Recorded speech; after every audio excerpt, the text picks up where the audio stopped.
everyone. I'm Anna Donlon, and I'm the executive producer of Valorant. And I'm Joe Ziegler, the game director. First, we want to thank all of you for coming on this journey with us. All of you, even those of you that are still waiting to play, are the beginnings of a global community of players that we hope to serve for years or maybe even decades to come. Your excitement for Valorant inspires us every day, and we've been looking forward to sharing this game with everyone. So I'll get right to it. Earlier this year, when we revealed Valorant, we also announced a very aspirational launch date of summer 2020. And we've been wanting to get you this game to help brighten these tough times. But as it turns out, we're not going to be launching this game in a few months. Because we're launching it in a few weeks.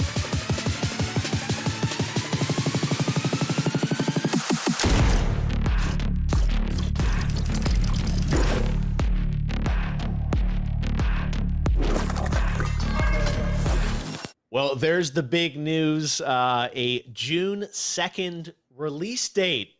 Joe, Anna, this is exciting. Congratulations. That's a little yawn. You guys have been working hard. I was like shocked. I was like, oh, shock. Okay, shock. All right. Well, you guys have been working so hard though, I'm sure, to get this thing done in insane conditions. I think everyone saw the closed beta happen and was wondering, maybe come to the open beta, there'll be more. And the fact that you're releasing this globally on June 2nd, was this always the plan? Or I'm just amazed that it's delightful news. Tell us a bit about how you came to the decision that June 2nd's the date.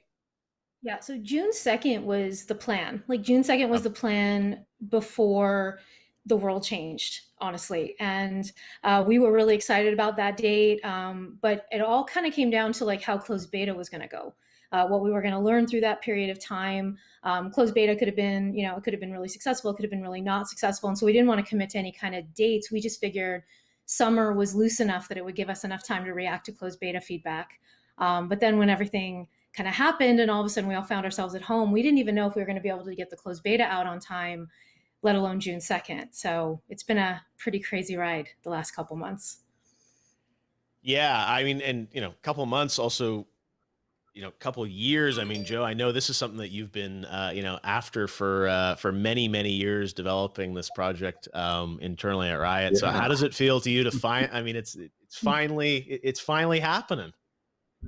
Yeah, no, it's super exciting. It is terrifying as well.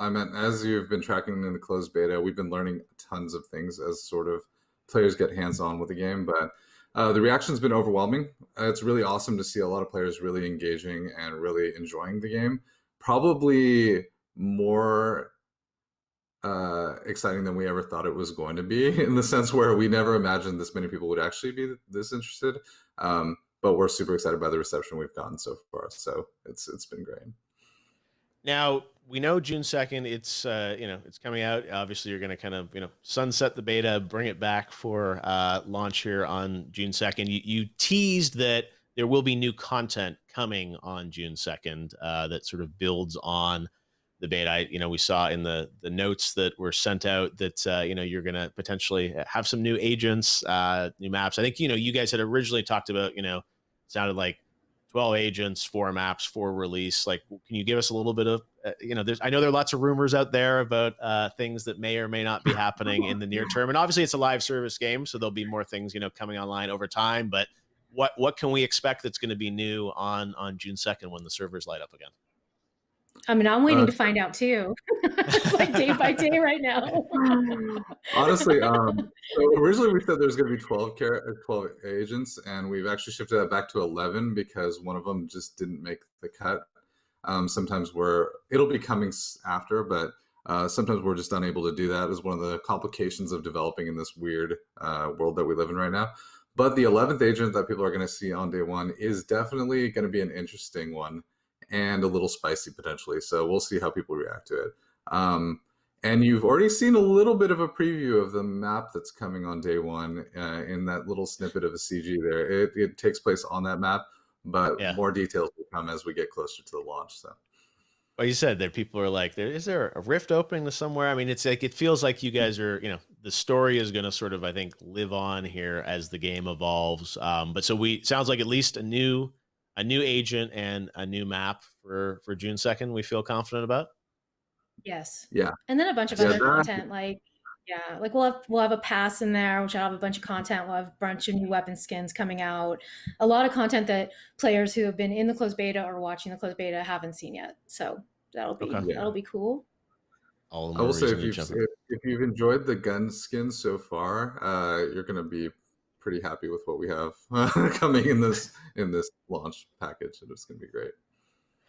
One thing I know a lot of people are wondering about is also, game modes like team deathmatch, things like that over time, like what you're, I'm sure it's all on the roadmap at some point, right? And, like you ask people on Twitter and everyone, wants to know about the full length of when's it coming to consoles, this and that. And it's like, you're just getting through, I know, the initial launch here, but what is like your cadence of kind of updates? And I'm sure some of it will be based on community feedback, but like new game modes, is that something that's like near term, midterm, longer term? Like how do you sort of, plan out what it's going to look like post launch, at least initially?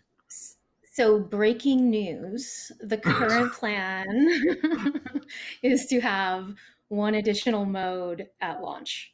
And I will say Wow. that it is coming in pretty hot.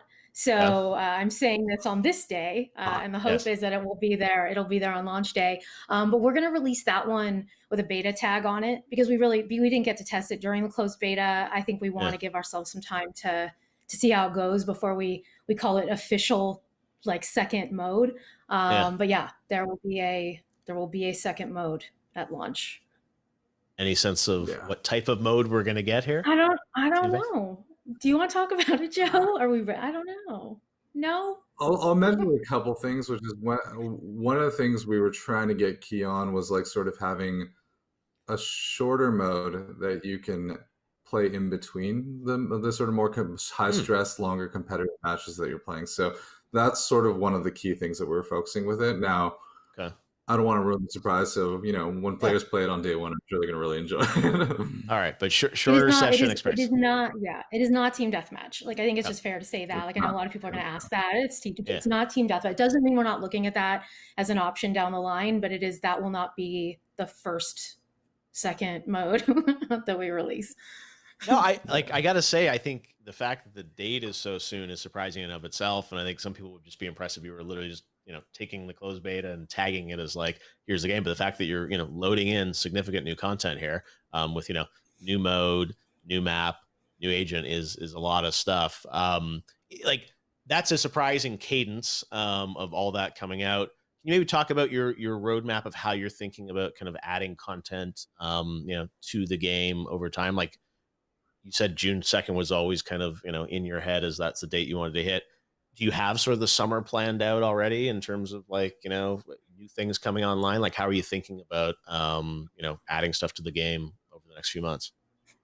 It's funny because like Joe and I are looking at each other trying to figure out what we should talk about. We're just like, exactly. I feel him like, he's like we're trying to read each other's minds. We're literally looking at each other going like, what could we say?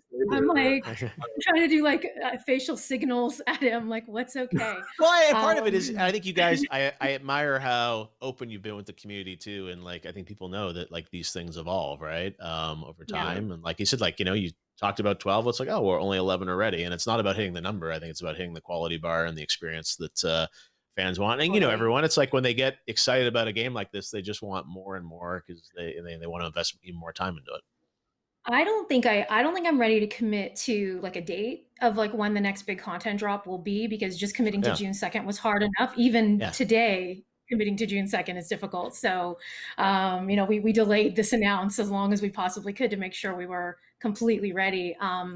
But I would say you can expect content. You can expect another content beat in the summer. And, we kind of joked internally about summer 2020 and like we ill-defined because we always knew it was June 2nd, which technically isn't summer. So I don't know that we're all that great with dates, but we're great at hitting our targets. And right now we definitely have a target that's during the summer that would bring some more content to the game. I wanted to ask you about the beta experience for you guys, because building this in, quarantine, shipping it, I mean, having the success that you did, what surprised you the most about the kind of response to the beta overall? Like, I mean, you build these games in a little bit of an incubator inside of Riot, and obviously, play testing is a big part of it. but when you have that many folks experiencing the game, like what did you walk away? I mean, as this is kind of wrapping up now, as your biggest learnings from the closed beta? There were a lot. There were a lot. I mean, our first surprise was how many people showed up. I mean, honestly, like Okay. I think we internally had kind of prepared ourselves. Like I remember we were having conversations about we'll be able to have healthy queues. You know, like will we have enough players come in to keep our queue times low. You know, like that was like literally our concern. And then almost immediately the concern became how do we get all these players who want to try our game out, who have all this valuable feedback they want to give us that we absolutely need to prepare, how do we get them in? And then now we're in this situation where, you know, a quick phone call to, you know, our data center to get things set up is not as easy as it used to be. So I think it was just, it was kind of it was a perfect storm, but like in like the best and worst ways at the same time, because it was like, holy moly, everyone wants to play. This is awesome. I can't get them all in. What are we going to do? And so I think that was a really interesting and tricky part to navigate. Joe, you got something?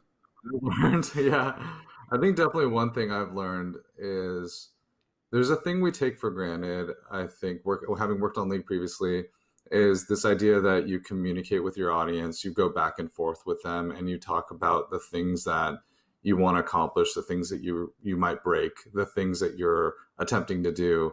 And that's very natural for us to want to do, you know, as developers at Riot. But what I found interacting with audiences is frequently they're surprised that we do that, especially audiences in this genre. And I really hope that they find value in that interaction that we have, because we're finding a lot of value in terms of actually being able to talk with them openly about things that come across in our game, things that happen, and getting information from them that helps us better improve the game. So I was just surprised at how much the players reacted to having that interaction with us, which is in a positive way, which has been great.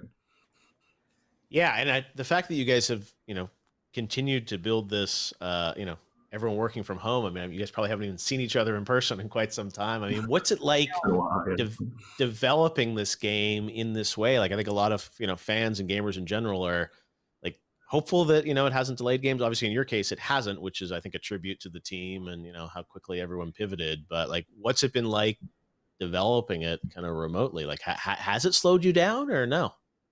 So I think it has slowed us down, but not in ways that have been like crippling. You know, I think that there's an emotional cost to this. I think a lot of us, I'm definitely one of those people that I've shipped a bunch of games, you know, and I'm used to running around the floor and like feeding off the energy of other people to know how we're doing. Like I can get a sense just from walking by someone's desk if we're okay, if we're off track. And I don't have that right now. None of us have that. We don't have those in-person kind of touch points where we can like see someone in the kitchen and ask a quick question or resolve a problem over lunch. Like we don't have that right now. So everything is more expensive to do from a communications perspective. What I will say is we called June 2nd as a team, not just like me as an EP or Riot, but we as a team, we called June 2nd a while ago as like the date we really, really wanted to hit. And this team has been waiting so long to get this game out the door and has been so excited for this moment that when we made our closed beta, when we hit that date and got that out and they saw the response and they saw a million things to fix that players found for us and helped us find, just watching them kind of like that spark in them at a time that could have been really demoralizing and like really hard, I think it reinvigorated them. I'm not going to say that it hasn't taken a toll. It's absolutely taken a toll. I feel it from them. I hear it from them.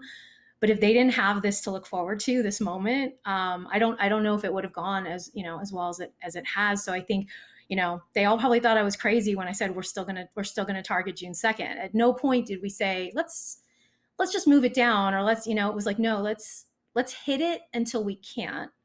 And then I think they all rallied and I think they all did amazing. I know they're going to watch this. I think they all did an amazing job. I couldn't have asked for more in this situation, honestly. Yeah, it's again a tribute to the team of what you guys were able to, you know, to put together. And as these live service games go, this is really only, you know, day one. And I know there's sort of, you know, so much that has to be, you know, built and tweaked with the community as you go on. in my Twitter feed, a lot of people wanted to talk about, Vanguard and kind of understand that. And I know it's something that is probably a frequent question that you get about that. Maybe since, this is a wide audience and you can talk a bit about it, like maybe just give us the philosophy of like anti-cheat, why that's important and what that does and why that's needed, and just give people kind of an explanation. Cause I think there's a lot of kind of like misinformation out there as well about it. Yeah, absolutely. So what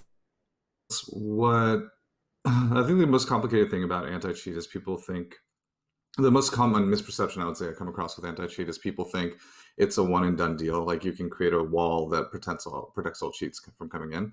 But cheat creators are fairly sophisticated. They're pretty intelligent people, and so when challenged, they tend to iterate just like game developers do on the software that they're making. And so part of anti-cheat is creating a baseline that lets you continuously evolve your anti-cheat efforts on top of it. I would say our team is doing an excellent job staying on top of the problem and continuing to fight, but it's a long war we're going to be in as long as we're a service.